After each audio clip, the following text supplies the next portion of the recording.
Bismillahirrahmanirrahim. Assalamualaikum warahmatullahi wabarakatuh.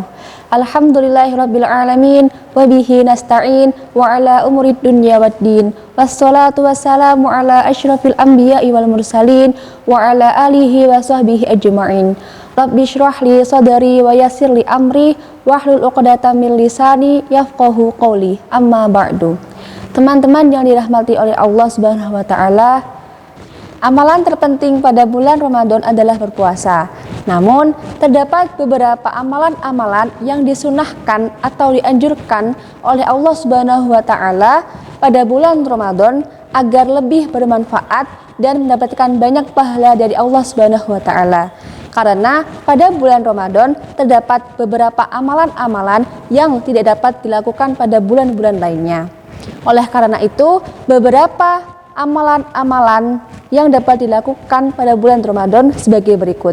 Yang pertama, yakni melakukan sholat tarawih, sebagaimana sabda Nabi Shallallahu Alaihi Wasallam dalam sebuah hadis. An Abi Hurairah radhiyallahu anhu qala Rasulullah Shallallahu Alaihi Wasallam, man qama Ramadana imanan wa ihtisaban ghufira lahu ma taqaddama min dzambi, rawahu Syaikhani. Yang artinya, dari Abu Hurairah radhiyallahu anhu berkata bahwa Rasulullah Shallallahu Alaihi Wasallam bersabda, barang siapa yang melakukan sholat tarawih pada bulan Ramadan karena iman dan mengharap banyak pahala dari Allah, maka niscaya dosa-dosanya yang telah lampau akan diampuni. Hadis riwayat Bukhari dan Muslim. Yang kedua, yakni mengakhirkan makan di waktu sahur. Jadi maksudnya sahur itu tidak ketika tengah malam, tapi ketika mendekati waktu subuh, karena waktu tersebut adalah waktu yang lebih baik. Sebagaimana sabda Nabi Shallallahu Alaihi Wasallam dalam sebuah hadis, An Abi Dzarrin qala Rasulullah Shallallahu Alaihi Wasallam, la tazalu ummati bi khairin ma ta'ajjalu iftar wa akharus sahur, rawahu Ahmad. Yang artinya, dari Abu Dzarrin berkata bahwa Rasulullah Shallallahu Alaihi Wasallam bersabda, umatku senantiasa dalam keadaan baik selama ia menyegerakan berbuka dan mengakhirkan waktu sahur. Hadis riwayat Ahmad. Yang ketiga, menyegerakan waktu berbuka puasa sebelum sholat maghrib.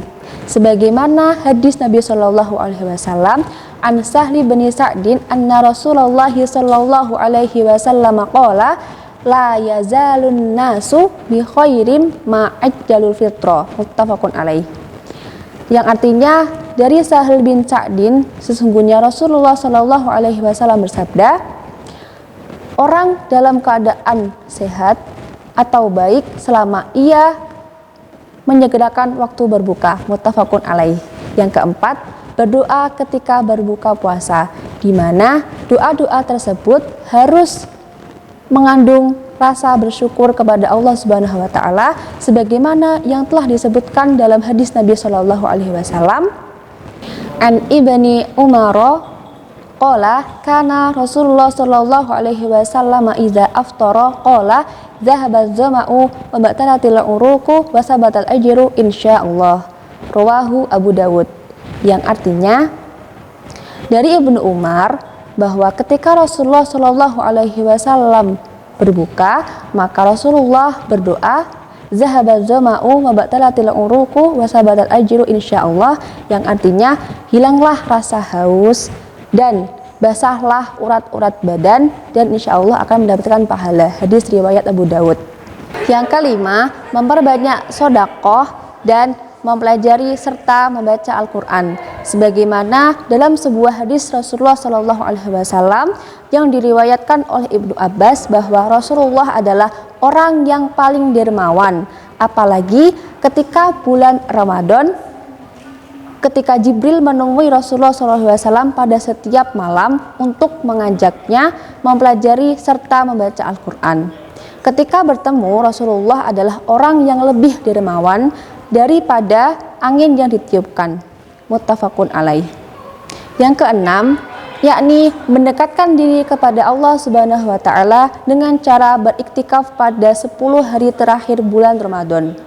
Sebagaimana dalam sebuah hadis Rasulullah SAW, an Ibni Umar qala kana Rasulullah sallallahu alaihi wasallam ya'takifu fil ashril awakhiri min Ramadhana, muttafaqun alaih. Yang artinya dari Ibnu Umar bahwa Rasulullah Shallallahu alaihi wasallam beriktikaf pada 10 hari terakhir pada bulan Ramadan, muttafaqun alaih.